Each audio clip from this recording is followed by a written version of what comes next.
A'udhu billahi minash shaitanir rajim. Bismillahir rahmanir rahim.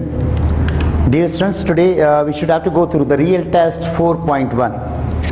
तो पहला question आप देख रहे होंगे यहाँ पे a body is projected from the earth and returns to the earth following a parabolic path. Which of the following remains constant? क्या कह रहा है? एक बॉडी है जिसको अर्थ से प्रोजेक्टेड किया गया और रिटर्न बैक कहाँ पे हो रही है? अर्थ पे ही हो रही है। ये जो इसका पाथ है वो क्या है? पैराबोलिक कर्व है। इसके दौरान क्या horizontal component of the velocity या vertical component of the velocity या टोटल एनर्जी या kinetic energy? So option question number one का option A is a correct answer. Horizontal component of the velocity will remain constant. You know why? Because the change in velocity is only because of the force during the projectile motion. As there is no force in a horizontal direction, it means the horizontal component of the velocity will remain constant. So after the first question, when we go through the question number 2, the time of upward motion of a projectile when reached at the maximum height is, ये 2014 के paper में आ चुका है. देखो यहाँ पे इस तरह से when a body is projected in air, it will move in upward direction, then when it reach at the maximum height it will come back to the ground. So up to this point, let's suppose it started from A and it reached at B and then it comes to the C. ये क्या कह रहा है? Upward motion, that means from A to B this time. So this one is known as time to reach the maximum height. Time of the projectile to reach the maximum height. आपको याद होगा हम इसकी derivation कर चुके हैं. So T is equal to क्या था? V naught sin theta over G. That one is the formula for the total time to reach the maximum height, not the total time of the flight. हाँ, अगर A से B से गुजरते हुए C तक चला जाता, then whatever be the time, that's known as the total time of flight. या इसको क्या कहते हैं? Airborne time भी कहते हैं. So option C for the question number 2, option C is a correct answer. T is equal to V naught sin theta over G. After the question number 2, question number 3 की तरफ अगर जाएंगे बेटा, बहुत simple सा चैप्टर है. अगर आपने डेरिवेशंस प्रॉपर अंदाज से किए हैं तो इजीली हो जाएगा. A man in a train moving with a constant velocity drops a ball on the platform. The path of the ball as seen by an observer standing on the platform is, एक train जो constant velocity के साथ move कर रही है, that means the horizontal velocity is a constant. When a ball is dropped, exactly it should have to come down because of the gravitational force. And you know that when a body, its horizontal component is a constant and vertical component is changed because of the gravitational force, that means that one is the projectile motion. और आपको पता है बेटा projectile motion में जो path होता है वो क्या होता है? आपका ट्रैजेक्टरी जो होती है वो क्या होती है? पैराबोलिक कर्व होती है. सो क्वेश्चन नंबर 3 का option C is a correct answer. After that तो क्वेश्चन नंबर 4 जो आपका है वो न्यूमेरिकल दिया है. क्वेश्चन नंबर 4 बेटा मैं पढ़ने लगा हूं. देखिए आप, find the maximum speed at which a car turn around the curve of the 30 metre radius. अब आपकी क्वेश्चन नंबर 4 में अगर आप डेटा की बात करें तो रेडियस गिवन है. कितना है? 30 मीटर. सॉरी, रेडियस कितना है?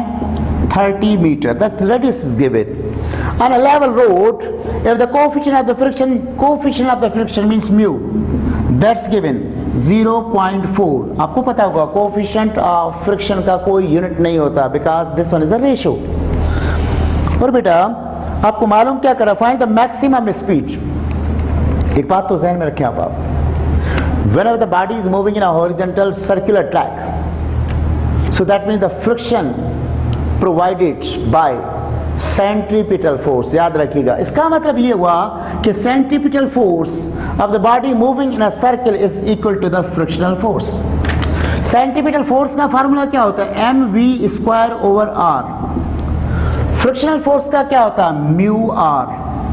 हमें बेटा ये भी पता है, ये देखिए ये M V square over R is equal to mu R, normal reaction is equal to weight, or weight W is equal to mg. We can write here mg. बेटा ये mm में cancel, v square is equal to r mu into g. So v is equal to square root of r mu g. Put the values. r की value बेटा क्या है 30 into mu की value क्या दी थी उन्होंने 0.4 into g की value आपके पास क्या है 9.8 के बजाय इसको अप्रोक्सीमेटली 10 ले ली, इसका स्क्वायर रूट। तो बेटा इस पॉइंट को जब हटाएंगे 10 में cancel, so v is equal to 120 square root of 120। अब आप जब इंटीग्रल के से कर रहे होते हैं तो आपको एक चीज़ चेक करनी होती है। आपको पता है 11 का स्क्वायर है तो 121, इसका मतलब यहाँ पे 120 है, 121 होता तो इसका आंसर स्पीड क्या आ जाती 11, लेकिन 11 से थोड़ा सा कम होगा। अब हम इसमें ऑप्शन में अगर देखें तो पहला ऑप्शन है 9.84, फिर है 10.84, फिर है 11.84, फिर है 12.84, very close is 10.84। That's why आप इसका ऑप्शन क्या हो गया 10.84 metre per second. So this one is the velocity बेटा, that means question number 4 option B is a correct answer for question number 4। Question number 4 के बाद क्वेश्चन नंबर 5 हम हल करने जा रहे हैं बेटे। क्वेश्चन नंबर 5 में है the maximum distance in a horizontal direction of a projectile is called. देखिए ऑप्शन दिए, रेंज, हाइट वो तो वर्टिकल है, ट्रेजेक्ट्री पैराबोलिक कर्व है, पोजीशन नहीं, लेंथ नहीं, इसको हम क्या कहेंगे रेंज कहेंगे। सो क्वेश्चन नंबर 5 तो बहुत सिंपल स्ट्रेट सा था, option A is a correct answer. Horizontal जो डिस्टेंस कवर होता है, अगर आपकी लेवल सेम हो, कौन सी लेवल, पॉइंट ऑफ प्रोजेक्शन और पॉइंट ऑफ लैंडिंग, दोनों अगर सेम लेवल पे आ जाएं तो उसको रेंज कहते हैं। रेंज बेसिकली क्या है आपको पता है, हॉरिजेंटल डिस्टेंस को ही रेंज कहा जाता है। इसके लिए 5वें क्वेश्चन का आंसर क्या हो जाएगा, A is a correct answer. Question number 6 को बेटा चेक कर लें। क्वेश्चन नंबर 6 में है the vertical component of the acceleration of a projectile is vertical component of the projectile. During the projectile motion there is only one type of the accelerated motion, that one is the vertical. आपको याद होगा मैंने पढ़ाया था lecture के दौरान कि जब फोर्स होती है तो वेलोसिटी में चेंज आती है, इसी वजह से एक्सेलरेशन प्रोड्यूस होती है। प्रोजेक्टाइल मोशन के दौरान हॉरिजॉन्टल डायरेक्शन में कोई फोर्स नहीं होती, उसका मतलब है there is no change in a velocity, there is no component of any acceleration in a horizontal direction, only there is one component, that one is in a vertical direction। और vertical direction में जो है अर्थ की gravitation की वजह से उसको क्या कहते हैं, ग्रेविटेशनल एक्सेलरेशन कहते हैं। That means option B is the correct answer. सवाल आपको नजर आ रहा है, the vertical component of the acceleration of a projectile is equal to the gravitational acceleration, that means option B is the correct answer for question 6। Question number 7 में आपको previous lectures में मैं बता चुका हूं 1 रेडियन इज इक्वल टू किसके होता है, 1 radian is equal to 57.3 degree के। So option D is a correct answer. इसमें समझाने वाली कोई बात नहीं, डेटा ऐसे भी। उसके बाद आप क्वेश्चन नंबर 8 में आ जाएं बेटा। क्वेश्चन नंबर 8 हम हल करने लगे, और क्वेश्चन नंबर 8 जो आपका है, पहले हम सवाल समझें। अ projectile is fired upward, it rises to a height h, then falls back to the ground। ये देखें, यहां से एक प्रोजेक्टाइल है जिसको प्रोजेक्टेड कर दिया गया अपवर्ड डायरेक्शन में, ऐसे जाता है, कहां पहुंचा, हाइट h पर, फिर वहां से कह रहा है fall back to the ground, ऐसे आके नीचे गिरता है। This a projectile is fired upward, it rises to the height h, ये कहां गया, then falls back to the ground, फिर ग्राउंड पे आ गया। Air resistance is negligible and the acceleration due to the gravity is constant and directed perpendicular to the ground, which value is constant throughout the flight of the projectile। अब यहाँ पे देखें वो क्या कह रहा है कि इस मोशन के दौरान, ये कौन सा मोशन है, प्रोजेक्टाइल है, 2 डायमेंशनल है, इसमें वो कह रहा है कि जब ऐसे थ्रो आप करते हैं तो इसमें कौन सा कंपोनेंट जो कांस्टेंट रहेगा, तो potential energy of the projectile नहीं, कांस्टेंट नहीं रह सकती क्योंकि ये चेंज हो रही है। Kinetic energy of the projectile नहीं, वो भी चेंज हो रही है क्योंकि अपवर्ड मोशन के दौरान वेलोसिटी डिक्रीज हो रही होती है और डाउनवर्ड में इंक्रीज हो रही होती है। सी में the velocity of the projectile नहीं, वो भी कांस्टेंट नहीं रहती। क्यों नहीं रहती? क्योंकि at the point of the projection, at the point of the landing, यहाँ पे तो सेम होती है, मैक्सिमम होती है वेलोसिटी, लेकिन जब मैक्सिमम हाइट पे जाते हैं तो वहाँ पे मिनिमम होती है। किसके बराबर होती है? हॉरिजॉन्टल कंपोनेंट के बराबर होती है। इसका मतलब है the acceleration of the projectile, yes, the acceleration of the projectile, projectile में एक्सेलरेशन किसको लेते हैं हम? ग्रेविटेशनल एक्सेलरेशन को लेते हैं। वो थ्रू आउट द मोशन क्या रहती है? Constant. That means option D for question number 8, question number 8 option D means gravitational acceleration that will remain constant. So that was the option. उसके बाद क्वेश्चन नंबर 9 में अगर आप देखेंगे बेटा, बहुत सिंपल सा क्वेश्चन है। Centripetal force, you know centripetal force, question number 9 में कह रहा है सेंट्रीपिटल फोर्स का फार्मूला क्या है? ये आपके पास हो गया mv²/r, option A is the correct answer. लेकिन आपको पता है अगर यहाँ पे एंगुलर वेलोसिटी दी जाती तो होता क्या? होता mr²।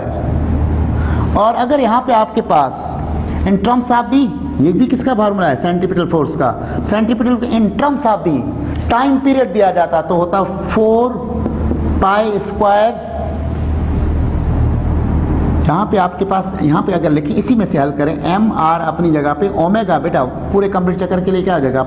2π/t, इस पूरे का square. So that's equal to m × r, यहाँ पे क्या आ जाता है? 4π²/t²। इसको थोड़ी सी तरतीब दे दें, 4π² mr/t²। Basically this one is the formula, this one is the formula for the centripetal. अब आपके सामने मैंने 3 फार्मूले लिख दिए। ये क्या है? In terms of the tangential velocity, ये क्या है? In terms of the angular velocity, क्या in terms of the time period. सो ये तीनों फार्मूले किसके? सेंट्रीपिटल फोर्स के। लेकिन हमारे ऑप्शंस में सिर्फ एक दिया गया था तो हमने उसको हल कर लिया।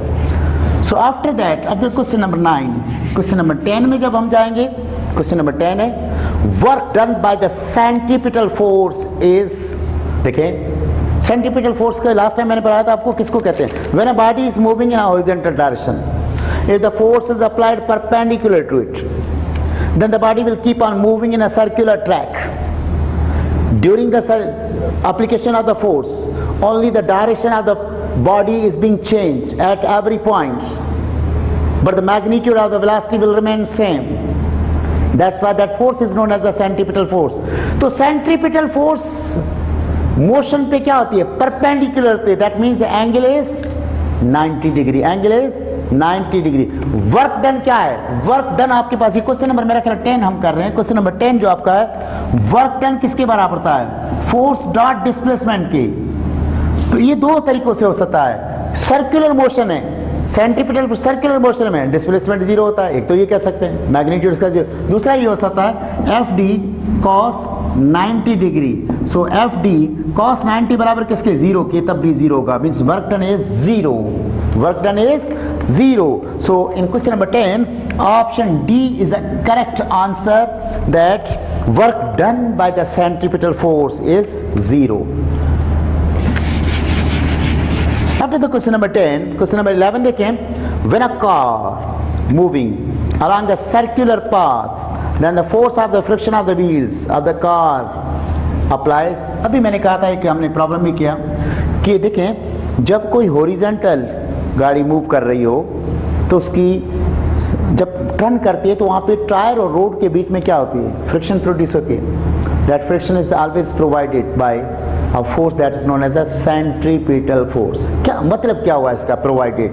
यानी किसी भी हॉरिजॉन्टल सरफेस के ऊपर कोई भी कार या कोई भी ऑब्जेक्ट या कोई भी बॉडी अगर सर्कुलर ट्रैक में मूव करती है तो उसकी सेंट्रीपिटल फोर्स हमेशा किसके बराबर होती है? किसके बराबर होती है? फ्रिक्शन के बराबर होती है। किसके बराबर होती है? फ्रिक्शन के। That means when a car moves along a circular path, then the force of the friction, force of friction किसके बराबर?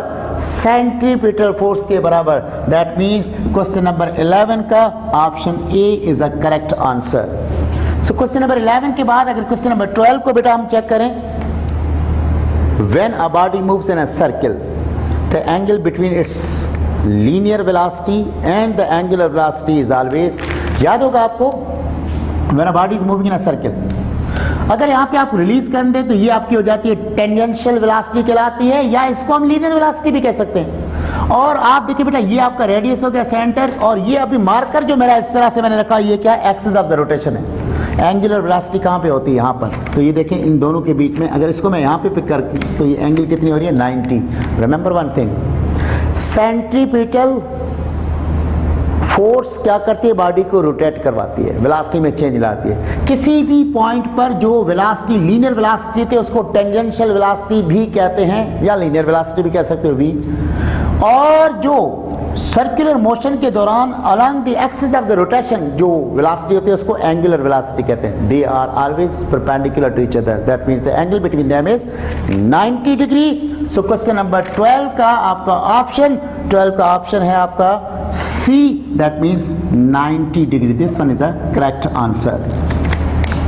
आफ्टर द क्वेश्चन नंबर 12, बहुत सिंपल से क्वेश्चन है चैप्टर नंबर 4 के, बहुत इजी चैप्टर है। Question number 13, question number 13,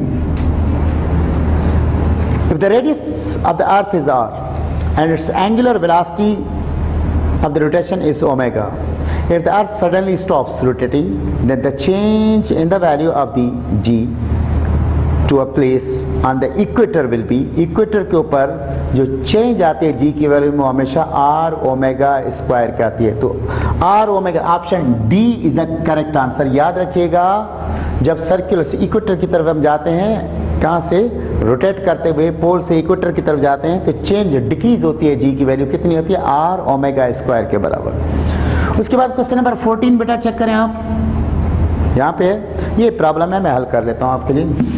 question number 14, ये वो सारे क्वेश्चन हैं जो प्रीवियस पेपर्स में आ चुके हैं, और अब हम जो हल करने जा रहे हैं 2007 में ये आ चुका है। An object travels at a constant speed around a circle of the radius r is given 1 meter in time 1.0 second, means time t is equal to 1 second. What is the magnitude of the acceleration? Acceleration का magnitude क्या होगा? देखें, अगर यहाँ पे आप एक चीज लेकर आए, सेंट्रीपिटल एक्सेलरेशन, इसमें लीनियर तो दी नहीं है, सर्किल में मूव कर रही है, सर्किल में, तो can I write here C is equal to, अभी हमने एक फार्मूला किया था 4 pi square pi square, centripetal acceleration की बात करें 4 पाई स्क्वायर आर अपॉन आपके पास था टी स्क्वायर। अब यहाँ पे आपके पास 4 पाई स्क्वायर अपनी जगह पे, r किसके बराबर है 1 के, t किसके बराबर है 1 का square, so that means 4 pi square, और इसका यूनिट क्या हो जाएगा एक्सेलरेशन का, मीटर सेकंड। तो this one is the answer. So 4 pi square, option D is a correct answer from your data. Then question number 15 में अगर हम देखें, क्वेश्चन नंबर 15 को अगर आप चेक करें, projectile must be launch at the angle with a horizontal to attain the maximum range। आपको याद होगा मैक्सिमम रेंज हमेशा कब होती है, मैक्सिमम रेंज कब होती है, जब एंगल कितनी हो 45 डिग्री, मींस अब यहाँ पे आपके पास option B is a correct answer. 45 degree से एंगल की वैल्यू अगर ज्यादा होगी तब भी रेंज कम वैल्यू देगी, 45 से कम होगी तब भी रेंज की वैल्यू कम होगी। सबसे ज्यादा वैल्यू हॉरिजॉन्टल डिस्टेंस की यानी रेंज की कब होती है, जब एंगल क्या हो 45 degree. So option B is the correct answer. 15 के बाद क्वेश्चन नंबर 16 बेटा आप देखें, 16 में एक प्रॉब्लम आया हुआ है, न्यूमेरिकल है, तो मैं हल कर लेता हूं आपके लिए। क्वेश्चन नंबर 16 बहुत सिंपल सा प्रॉब्लम, अभी क्या उसी से मिलता जुलता है। An object of the mass is given, m is given 2 kilogram, mass is given 2 kilogram, rotates at a constant speed in a horizontal circle of the radius r is equal to 5 meter, radius is given. The time for one complete revolution is 3 seconds, time t is equal to 3 seconds. Time कहें या इसको time period कहते हैं, capital T से भी show कर सकते हैं इसको। So what is the magnitude of the resultant force? आपको पता है रेडियस में अगर इसका मतलब सेंट्रीपिटल फोर्स है। अभी हमने कहा था सेंट्रीपिटल फोर्स का फार्मूला होते हैं 2 से 3 हमने किया, एक था M R omega square. So can I write here M भी है हमारे पास, आर भी है, ओमेगा किसके बराबर हो जाता है एक कंप्लीट रेवोल्यूशन के लिए 2 पाई अपॉन टी इस पूरे का स्क्वायर। वही फार्मूला हो गया ये 4 pi square M R over T square. This one is the formula. ये आपका हो गया 4 पाई स्क्वायर, एम कितना मिला हुआ है 2, आर कितना मिला हुआ बेटा 5 होल डिवाइडेड बाय टी कितना मिला हुआ है 3 का स्क्वायर। तो आप देखें 2 5 10 इंटू 4 करेंगे तो क्या हो जाएगा 40 पाई स्क्वायर ओवर 9। अब ये फोर्स है तो इसका यूनिट क्या हो जाएगा newton. This one is the correct answer. So question number 16 का option B is the correct answer. Question number 17 में जा रहे हैं बेटा। अब हम ये अब तक जो प्रॉब्लम हमने की है ये 16, इसमें आपने देखा इस क्वेश्चन के साथ मैंने जो ईयर में लिखा है 2007 2008, ये आईबीए जो पहले टेस्ट लेता था वो थे, और 2009 से एनटीएस ने टेस्ट लेना शुरू किया। उसका पहला क्वेश्चन आ रहा है जो डाव में भी आया था, जना में भी आया था।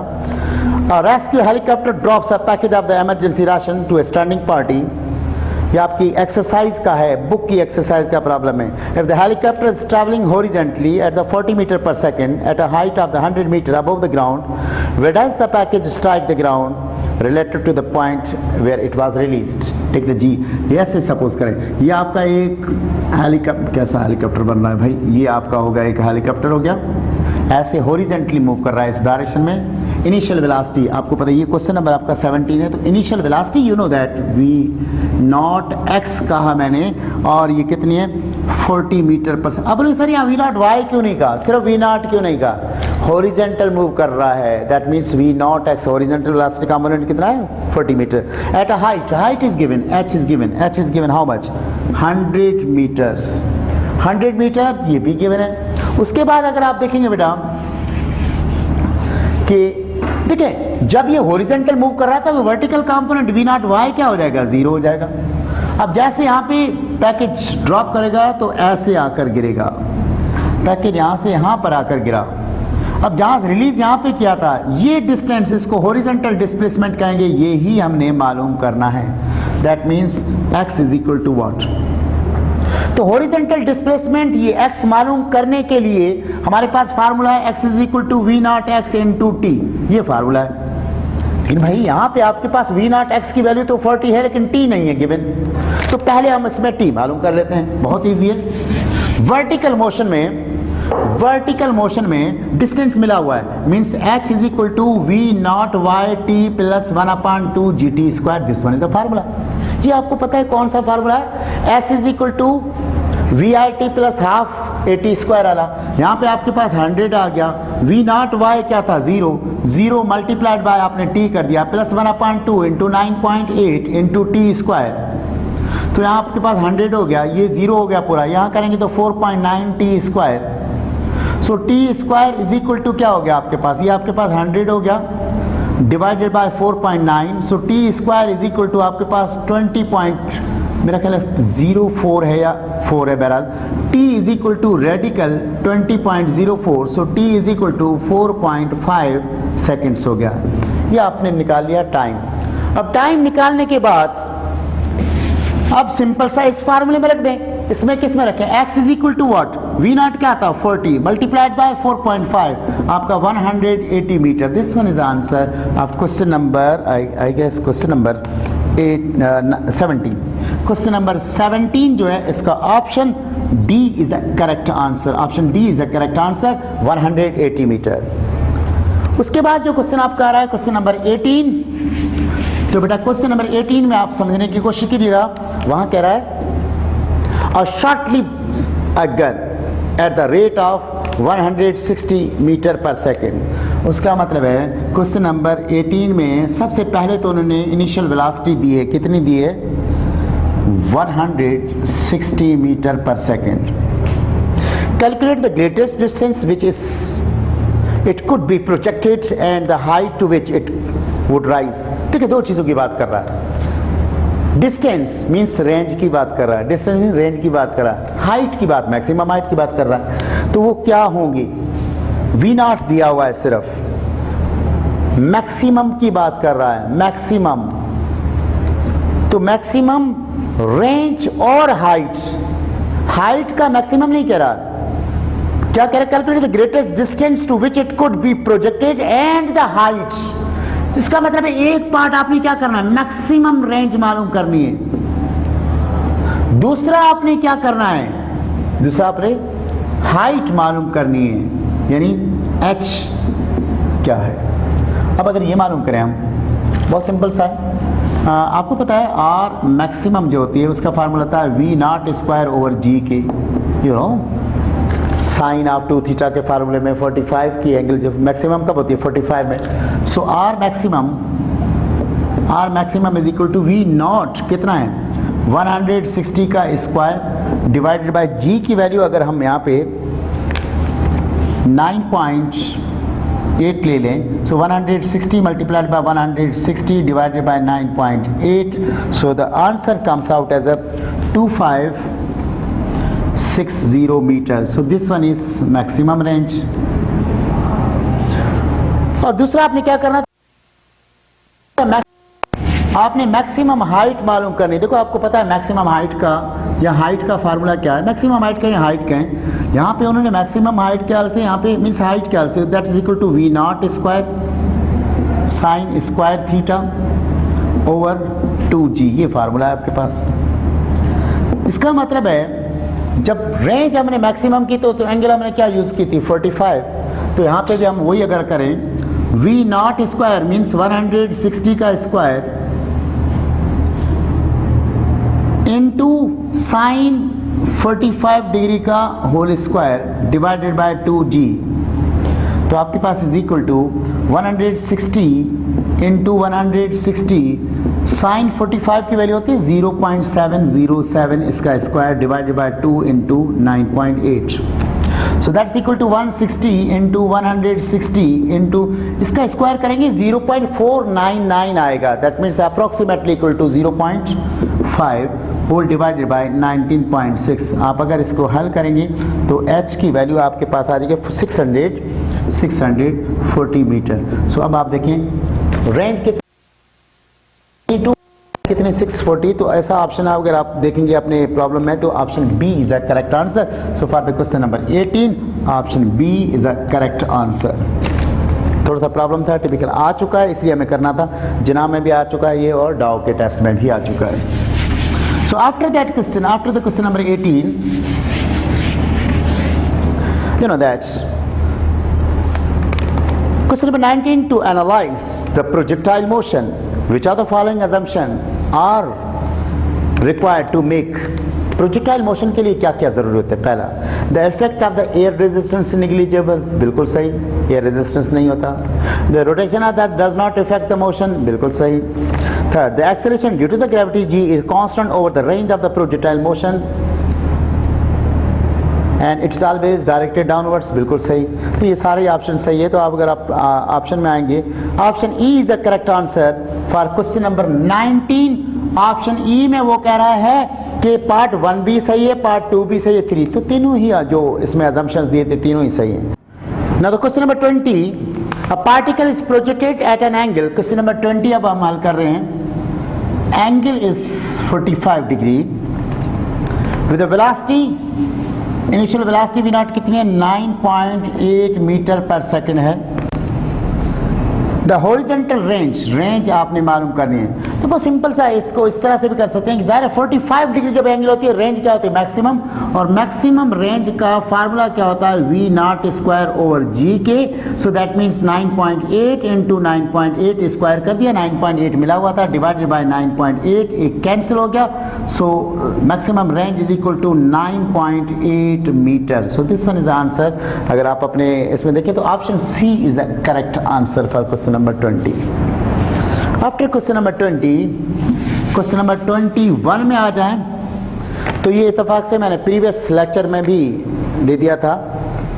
A body having the translatory motion possesses dash and dash. Translatory motion होता है तो उसमें जो वेलोसिटी होती है वो लीनियर वेलोसिटी होती है और मोमेंटम लीनियर मोमेंटम।